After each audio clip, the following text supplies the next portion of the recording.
શું કરી બેઠા ને બેઠા રહ્યા છોકરો બીમાર હે ખબર નહીં પડતી એવી તો હું કરું કે તઈ જવાન ફોન કરે મેં એમ કીધું મારે પૈસાની જરૂર હોય, મારો છોકરો મોદો બીમાર હે. મને પૈસા આલો હું તમને ટાઈમ સર વેસ સાથે પાછું આલે. પણ તને ફોન બોલતા કરે ને ફોન મારા ઉપાડતા નહીં આવે. શું કરું હું જ વિચારું મને કોઈ પૂછતું જ નહીં આવે.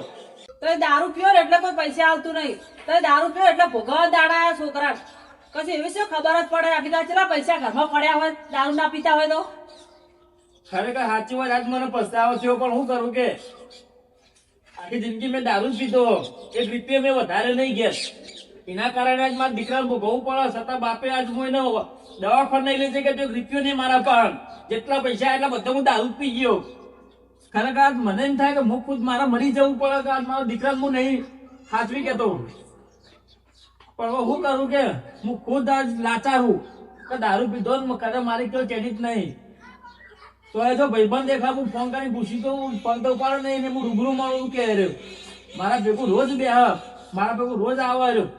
તો હું ખરા તો કરો જો મારી મદદ કરે તો તું ઇન્કાર તૈયાર કરી બે હું પૂછીને આવું ને. હા ખરેખર દારૂ પીએ એટલે આવા દાડા આવું અને દારૂ કદી પીવાય જ નહીં. કિશનભાઈ 2 લાખ રૂપિયા મારે જરૂર. મારા દીકરાને દવાખાને લઈ જવા ડોક્ટર કે 2 લાખ હશે ને તો જ ઓપરેશન થાય. હું તમને ટાઈમ સર વેચ સાથે પાછા આલે પણ અત્યારે મને 2 લાખ રૂપિયા લો તમે. મારે પૈસા જ પડ્યા ને ભાઈ તમારે આપવા કેવી રીતના મારે? કેમ કિશનભાઈ શું કહેવા માંગો તમે? તમે આખો દારૂ પી કરો તો તમારા પર વિશ્વાસ કોણ કરે? ખરેખર આ બધો મારો જ વાંક હ.